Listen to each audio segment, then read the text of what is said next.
Yan talaga, magpaalam sa sementeryo, oh. Wala na rin tayo masyadong viewers. Let's say, hindi naman talaga yun yung, I will be honest, alam naman ninyo, lalo na yung mga matagal na nakasubscribe sa atin.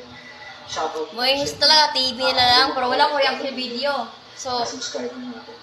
Alam naman ninyo na, in the past 3 years, nagpakatotoo lang ako sa sarili ko kung magagalit ako, kung sasagot ako sa mga bashers o sa mga sinasabi ko sa inyo, pinapakita ko, hindi ako nahihiya.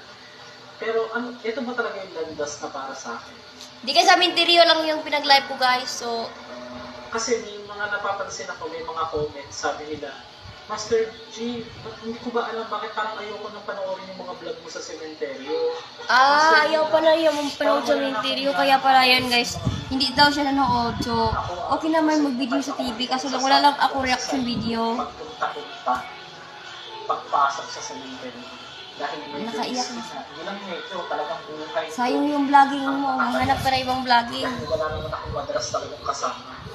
At kung may kasama, May maalam na sa YouTube eh. yung makakasama ko man, buhay din yun. Yung una, wala ko nagpaalam. Yung mama ko na hospital. So, gusto talaga nagpaalam.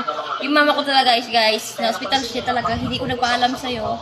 So, nag-delete kami. So, ngayon lang ako nagsabi sa'yo. So, sana talaga patawad ko sa'yo sabi ko. What if mag-stop na po tayo?